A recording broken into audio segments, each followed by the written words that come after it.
Tusenö's goal is to be the #1 manufacturer of high quality watches with a combined production in Sweden and Switzerland, and they apparently won't stop until they reach that goal.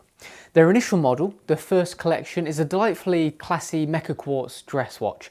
However, it's not Swiss. So their goal strongly hinges on this fine piece of metal, the Shellback.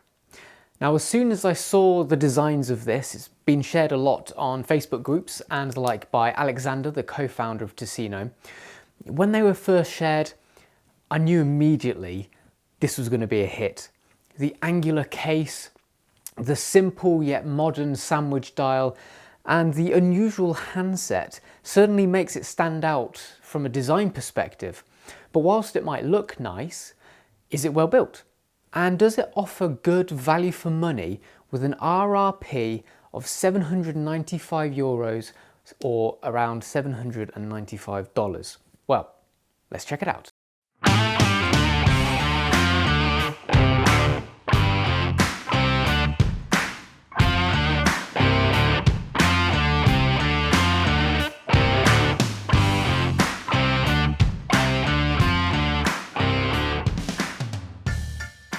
The 40mm diameter case is a delight to wear, the perfect size for a diver that wants to make a statement but not look like it's trying too hard. I've got around a 7-inch wrist just for reference.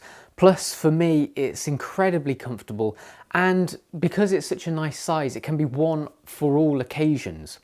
It wears thinner than the 12mm height suggests too, thanks to the slender side profile and the chamfered edges. The Shellback's double layer sandwich dial offers depth, and this blue dial is brushed with a colour that varies from light to dark blue depending on the lighting and angle. I particularly like the rounded battens at 12, 3 and 9, and the matching date window is well designed to match too. I love the position of it. I love date windows at 6 as I find that it always keeps a dial symmetrical. A wonderful display of attention to detail on this watch as well is how the date window has a loomed border to it, keeping the design uniform even at night. The thick pitched hands are another excellent, unique design feature, particularly the donut in the hour hand, which swipes over the model name, revealing it in the gap in the middle. The minute hand is a strong, bold baton with a pointed tip. The seconds hand, a thin stick with an elegant arrow. Everything's so well designed and well balanced. The dial and bezel insert is filled with BGW9 lume, which is strong and lasts a long time as well. The ceramic bezel insert is a midnight blue to complement the dial, with the markings neatly engraved and filled. It has a good grip on the outside and the action is firm and accurate. And if you have a listen, it also provides a real hefty clicking noise. The caseback and the crown featured Tusenö's new symbol, the guiding light. Inspired by sea charts, it's a modification of the symbol used for a sector lighthouse which guides ships through channels at night. It's a pitched 5-pointed star with a cropped circle behind it and a location pin, what looks like a location pin, in between two of the star's points.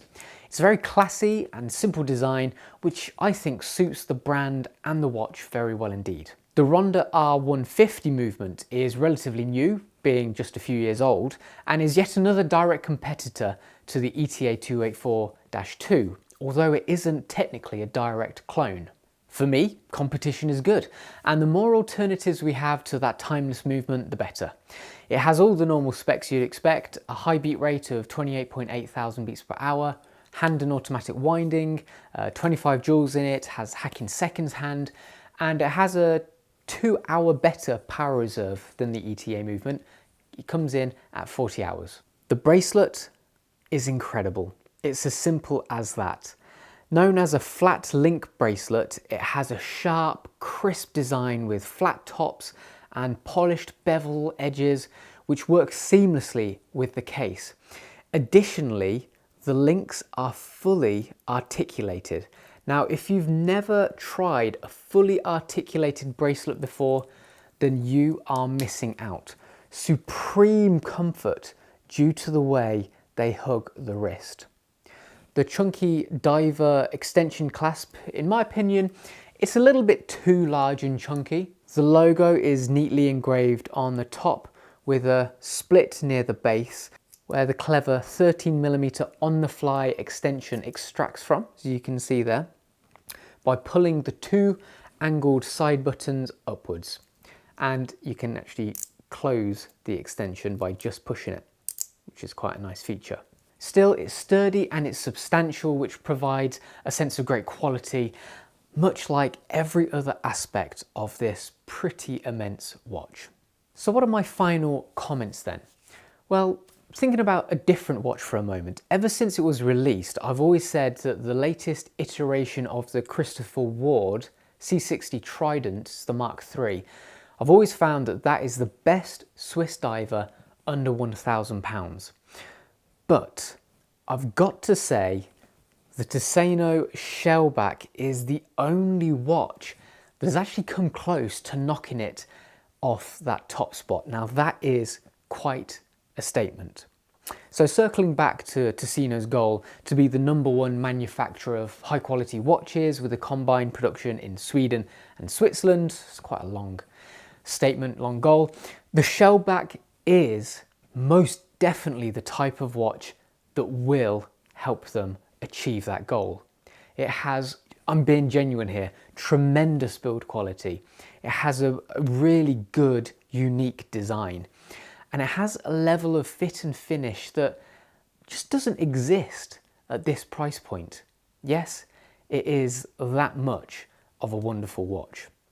I haven't been this impressed by a timepiece for a very long time, to be honest. And if you buy one too, I'm confident that you'll feel the same. So thank you so much for watching, guys. This was the Tusenö Shellback. Please drop a comment below. What do you think about this watch? Do you think it's overpriced? Or do you agree with my comments on its build quality, its design, and that it is worth the money? Please let me know. Thanks again for watching. Don't forget to like and subscribe as well. I really appreciate it. Thank you, and I'll see you next time. Bye-bye.